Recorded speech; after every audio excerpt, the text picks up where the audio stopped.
As soon as you brought up J.J. Watt, it triggered a back and forth I got into with some Miami fan. I think he's got some kind of platform, but I don't remember who it was because he was upset.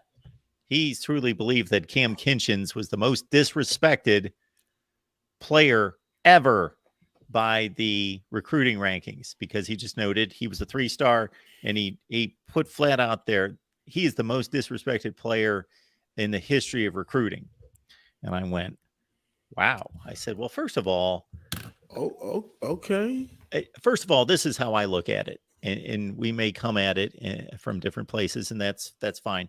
I don't consider it unless we get into the minds of each individual scout. I don't consider any ranking disrespectful. They're doing a job. It's not personal. They're not disrespecting anyone. They're basically just evaluating them. So we could go on and on about everybody that's been disrespected. That list is, if you want to call that disrespect, that's a long, long list. But I threw out J.J. Watt immediately. I said, well, first of all, I don't think they're disrespecting him. They just evaluate. That's what they saw, and that's the evaluation they gave him. Number two, J.J. Watt. Well, I mean, I don't necessarily even know if that was disrespectful. I mean, he was a good player in a small town who ended up going to a small institution, wanted better for himself, and left because he's from Wisconsin, is he not? Yeah.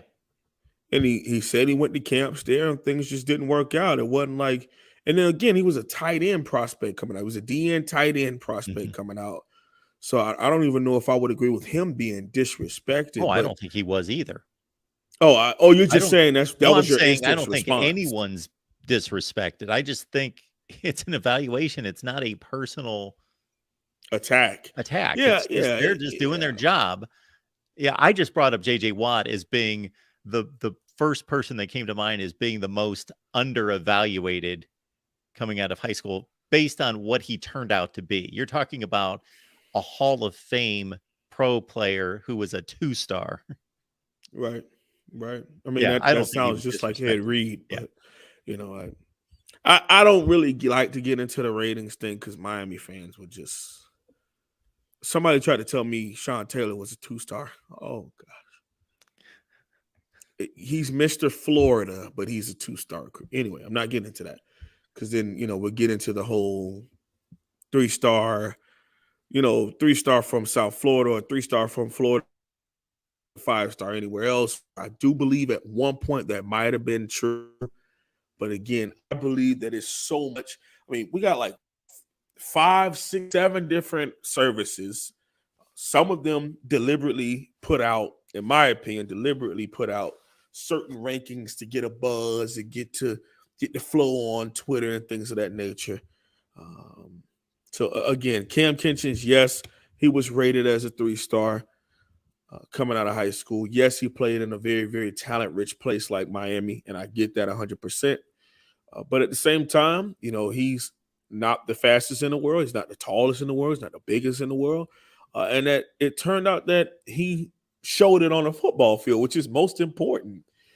People's opinions and question marks is a whole bunch of hoopla. Eventually, if you go out there and make enough plays, they'll write about how they were so wrong about you. So, it doesn't really matter. There are plenty of times, Mark, we've seen people get hired. And, oh, man, why would insert school here hire this coach? That guy, he sucks. Or he comes from the FCS, or he comes from the Group 5, or he came from HBCU. Well, if you go and win enough games, they'll go home. Well, you know what? I was wrong about this defensive coordinator. He's doing a very job at the school, and we can't wait to see how well he gets. So, again, I know you just were bringing that up, and I really think that Kam Kinchens was definitely looked down upon, but he went out there and made plays from his first tackle against Alabama in 2021 to a All-American season as a sophomore, and then continuing to build on that he's going into his junior season at Miami. Whoa. Man, time just pick up and run on you, huh, Mark? Sweet Lord. I remember doing his class breakdown, man. Wow. And he's theoretically a year away from being evaluated by NFL teams at a combine. It's interesting. And I'm not even saying that a young man shouldn't use that as motivation. If that's what Correct. motivates them and they believe I'm better than that, they disrespected me and they underrated me and take that as motivation, that's phenomenal.